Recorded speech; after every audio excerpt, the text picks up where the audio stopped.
Hey there, Scribe, Sarah here, and welcome to another book club episode of the Right Podcast. I'm so glad you're here and spending this time with me. Because you are here, that tells me that you love books. Whether you are a writer as well or just love reading, I know you will love today's episode because I am talking to a huge fan of fantasy about the new novel, The Forbidden Alchemy by Australian author Stacey McEwan.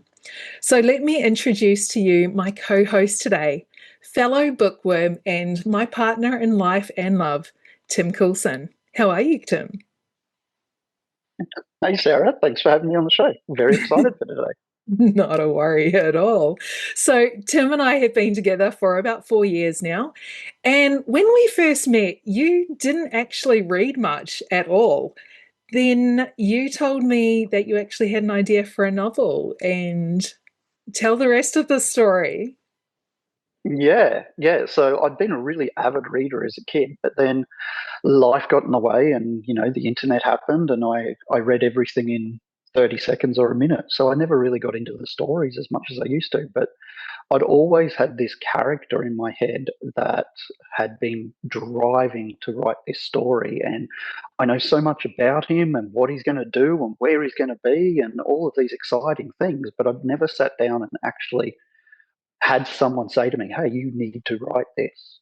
So yeah. So then you did start reading again. And what was the book that actually turned you into wanting to be a reader again? Uh, Honestly, I think it was when the Fourth Wing series came out. Um, that was a huge book. Read that and consumed it so fast, and I went, "Wow, I really did enjoy this." It was able to escape into that world, and that was the start of really going back into reading again. And since then, I've read multiple different series. Stacey McEwan's Galatian series with Ledge and everything. That was really, really good. Went straight into that one. And Light Lark series, just really consumed those world building series. And it's just the escapism of fantasy. It's dragons, it's magic, it's cool. Yeah. Of course, I love dragons. Everyone knows I'm all there for a dragon. Unfortunately, this book didn't have any dragons in it. But It here's didn't. here's the novel. This is The Forbidden Alchemy by Stacey McEwan. And I first off just want to say this cover, OMG. It is so gorgeous, and I hope that's coming up on the video. If you haven't gotten yourself a copy, so this is actually just a paperback and it's sprayed and it's so pretty. Now, we actually met Stacey McEwan at an event last year when we were in Sydney, and I saw her, I met her, I've got my photo taken with her. I grabbed those books because I thought, now this was what did it start with? Ledge, I think was the first one in that series. Yep, Ledge. Yep, Yeah. then Chasm. So I think there are three in that series, and she had all three of them there. So I bought all three. She signed them for you and everything. And Hmm. this was last year. Now she is this huge book talk sensation. So I'm a little humbled that we knew her back when. And I got those for you. And I remember you went home and straight away started reading them. So that was so fun. Very carefully, can't break the spines on such a pretty cover. No. And on this one, every time I kind of tried to open it, it would make this little like breaking sound, which broke my heart. So I might have to get extra copies of it. Okay, so here is the spoiler alert, people. If you haven't read The Forbidden Alchemy, we are going to be discussing it in full. So you may want to push pause, read the book, and come back. Okay, so let's dive in. The story begins in a coal-stained mining town of Scurry, where Nina Harrow is born into a world of hardship and hopelessness. Like most craftsmen, she dreams of a way out, of something more. The chance comes with the annual siphoning ceremony, where children are tested for magical ability. But when Nina and her new friend Patrick Coulson are selected to take the test in Belvedere City, they actually uncover this truth that the system is rigged, and artisans, or those born with magic, they aren't actually chosen by fate, but by manipulation. I can't say I saw it coming. No, like I knew that there was something obviously building. And to me, because of the way it was written with Patrick's POV as well, it was pretty obvious that this was going to be the two main protagonists throughout the story. Yeah. So, in that sense, it was like, okay, I know something's going to happen here, but what is it?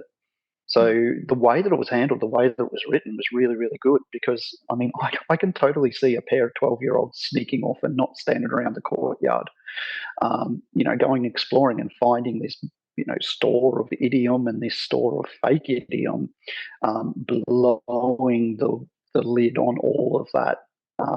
That's something that I thought, yeah, that's exactly how that would play out. Yeah, yeah. And so they steal some vials of the actual idiom and some of not the idiom. They take one each with them, and then they're separated.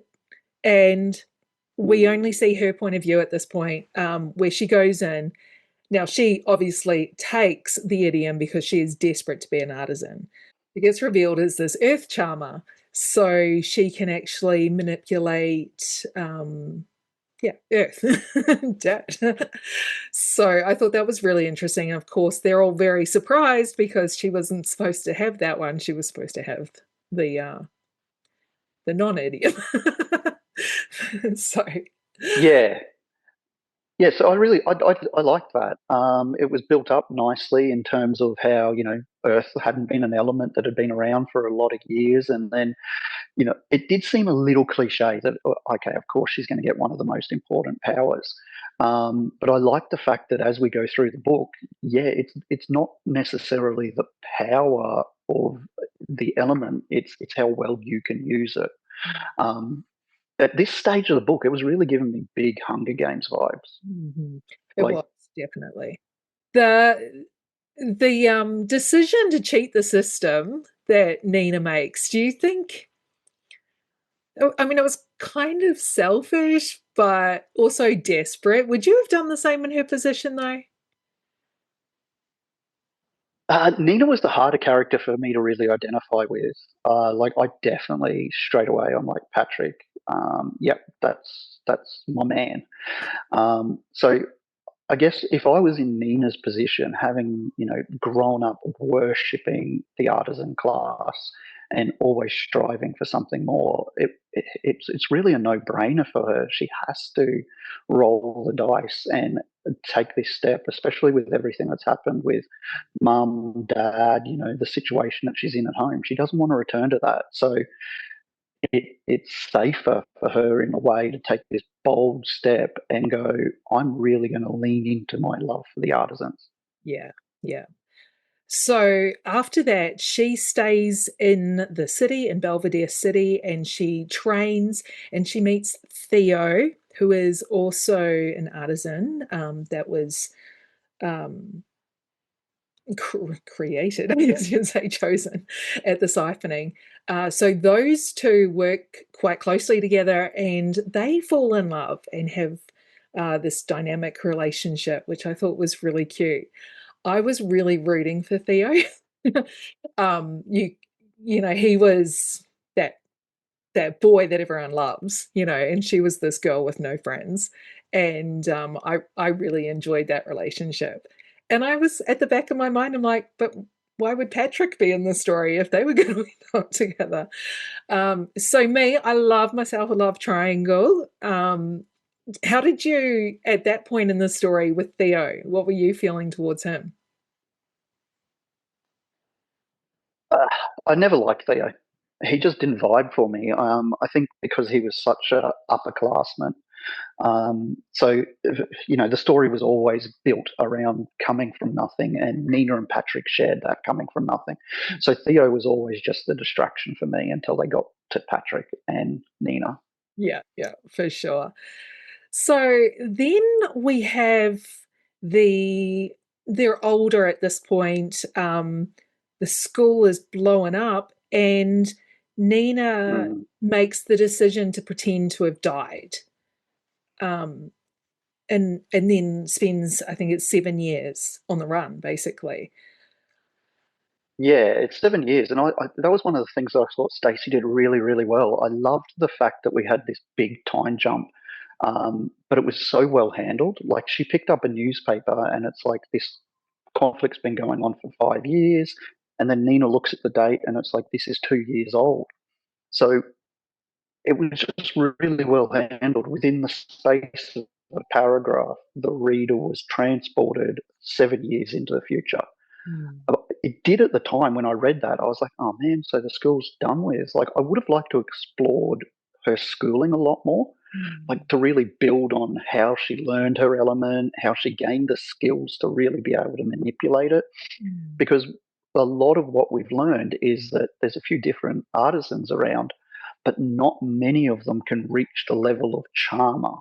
So how did Nina develop such a skill that she was going to be this massive weapon, that she had such an ability to influence her magic?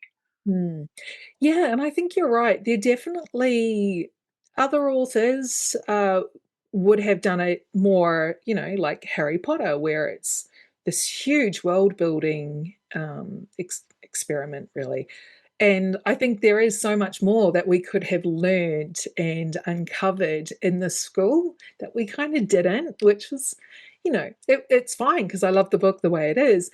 And maybe it was a page restraint, something like that. But I do kind of feel like we could have learned more about the school and built some more relationships and those sorts of things. But we Definitely. I think that what we can do, though, is that there's always the option to jump back and do a Zodiac Academy type thing and then just do a standalone for when she was at the school. absolutely actually that now that you've said that, that totally is in my mind. Like, yeah, that's probably why she did it that way. She probably is in future books going to, come back and have a scene in the school or something like that. So yeah, I'm sure once we get to the finished, I don't know how many books are going to be in the series. There's definitely going to be another one though. We will be able to go back. That's why that happened, because we've done that with Fourth Wing as well and all those other books. It's like it doesn't really make sense until it does. So yeah, that's interesting. Um, she is caught by the miners' union and she gets taken back to Kenton Hill, and that's where she sees Patrick again. And I mean, you're a big fan of Patrick, we know. So you suddenly meet him and he's like this completely different person. I was like, that's not him. Yeah, I think it was always this cheeky guy there that, I think even as it was sort of set up in the first, couple of chapters, he was always just this knockabout larrikin, salt of the earth, hardworking guy, family values. It was all prefaced for him to really step into this role and be the leader. And I think the thing that really set me for Patrick too is that he wasn't the oldest in the family. Like, I'm the oldest in the family, and it always feels like every series is set up with, oh, you got the heir and the spare. And for Patrick to come into the power of leadership, even though he had an older brother, I think that was really well handled. Yeah, yeah.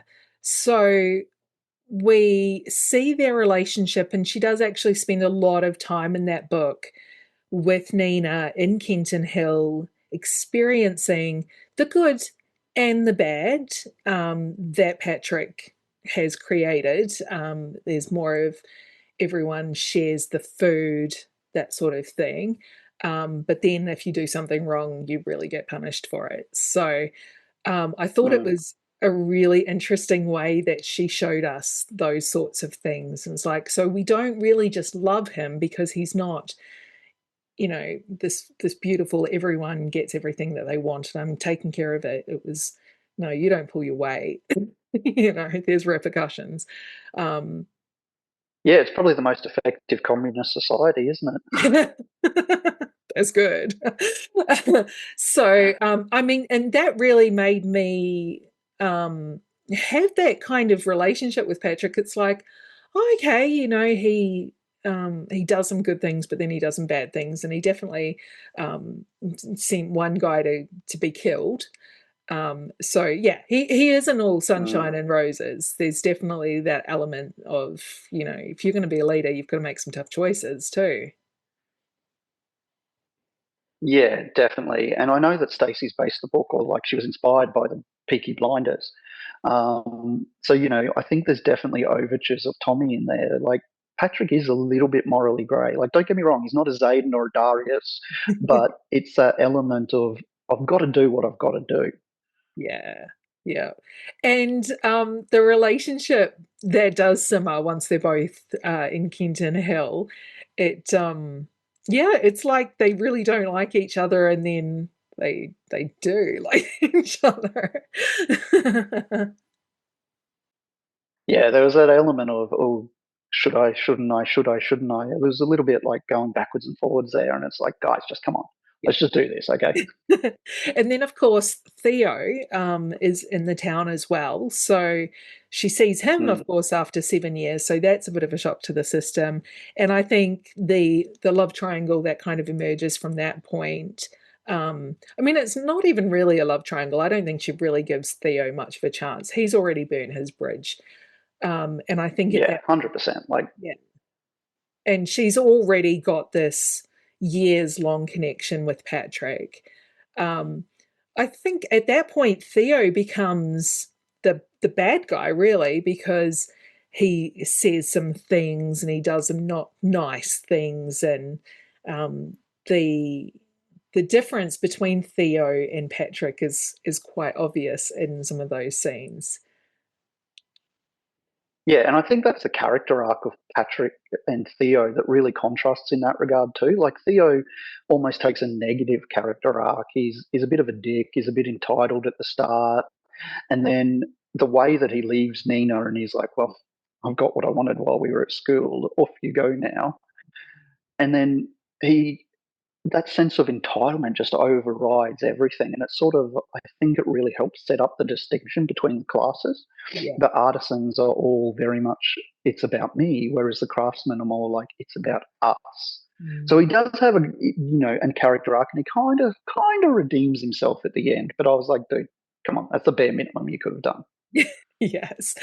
And of course, Theo and Nina, and there's another character as well, they have all actually been placed in Kenton Hill by the powers, the big people in charge, to actually find the alchemist. So they know the alchemist has been taken by the miners' union, and they're all there trying to find the Mm, alchemist to save. They all have something to lose. For Nina, it's actually her mother, be basically being blackmailed to be there. Um, and they're trying to find, yeah, the alchemist. And then I'm kind of going, this alchemist, they really can't find him. Like, yeah, they've been there for a while and they haven't seen him or heard him or anything. Like, what were you thinking mm. at that point? Like, what's the deal with this guy? Yeah, the longer the story got on, like originally, okay, I was like, all right, yeah, but Patrick's got the alchemist. He's taken him. He's hidden him. And then it's like, okay, no, the alchemist definitely isn't in Kenting Hill. Okay, well, the alchemist must be in one of the port towns. And then it's like, nope, okay, the alchemist can't be in one of the port towns. Oh, maybe we're going to do this thing where we jump off. And Patrick's got the alchemist and, taken into a secret island and things like that.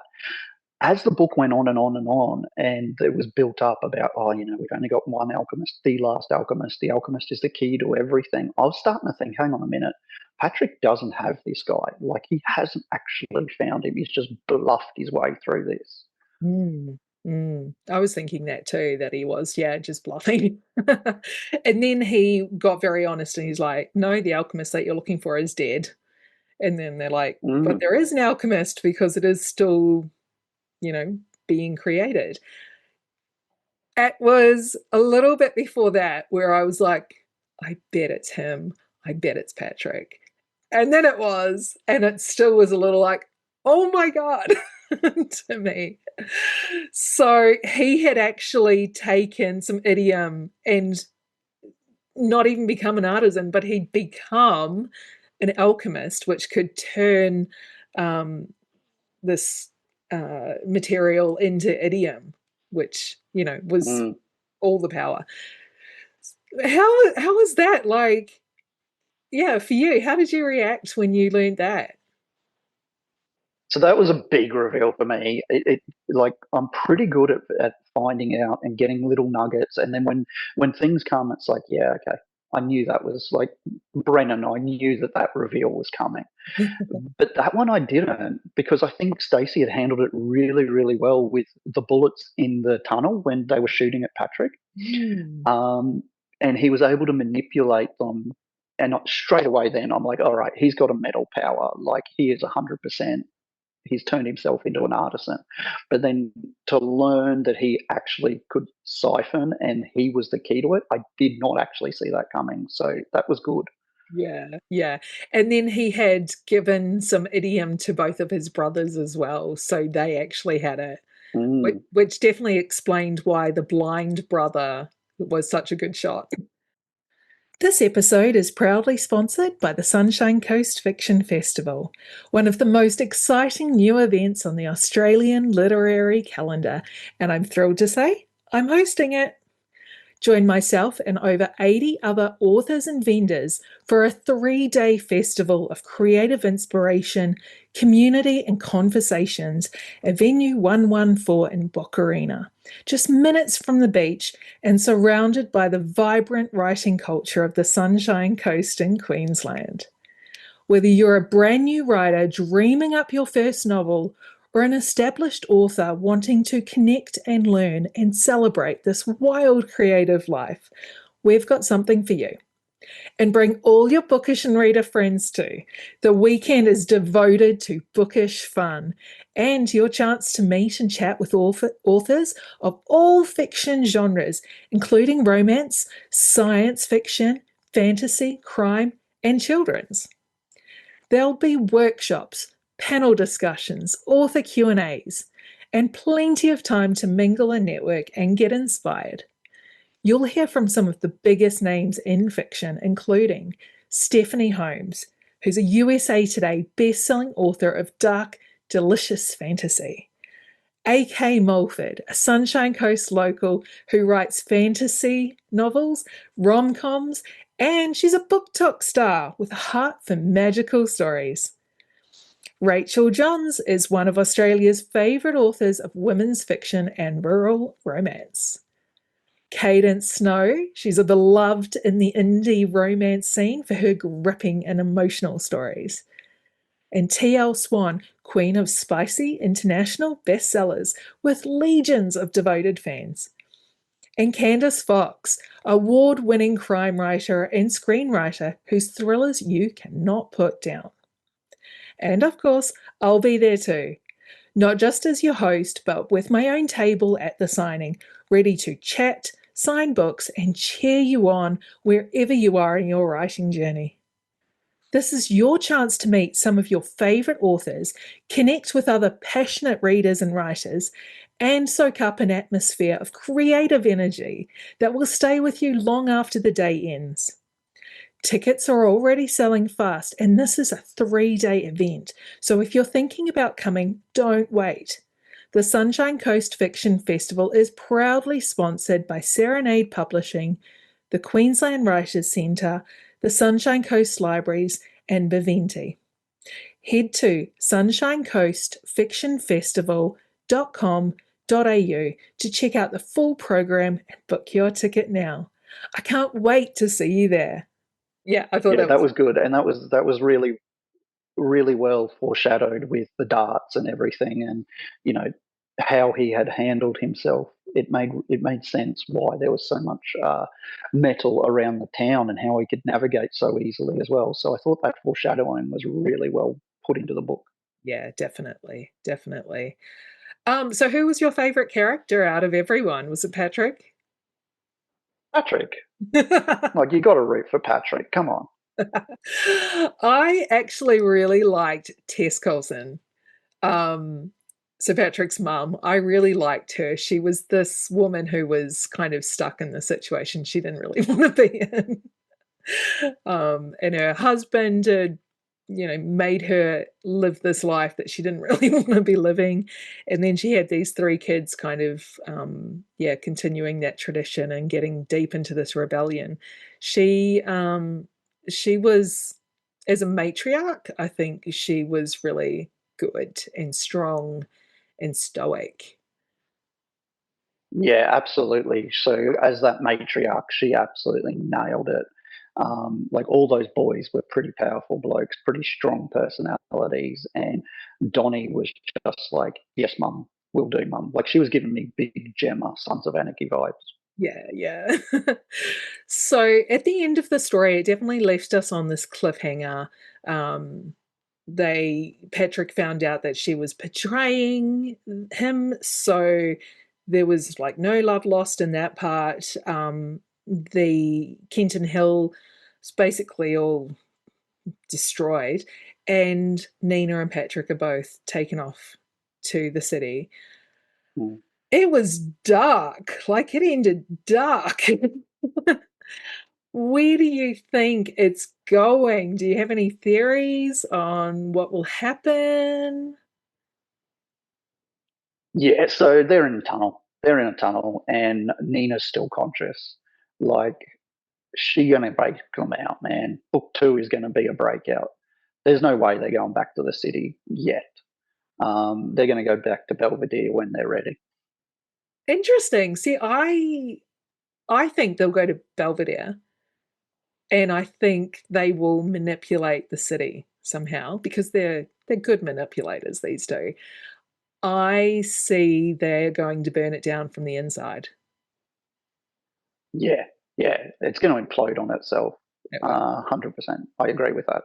Yeah, yeah. All right. So here it is again, a Forbidden Alchemy. I would love to know if anyone out there has any theories on what is going to happen next. Please share that with me on social media. um, you'll definitely be sticking around for book two. Absolutely. I've got to see how Patrick gets out of this situation. So thank you so much for joining me today, Tim, and thank you to the lovely audience out there for joining us to dissect a Forbidden Alchemy. And of course, I will be back next month with another interesting read. I'm not going to let the cat out of the bag on this one, but I have an interesting book with a very interesting person who's going to be joining, and we will be talking about that one in October. Thank you so much for joining me today, and I will talk to you next week. Bye for now.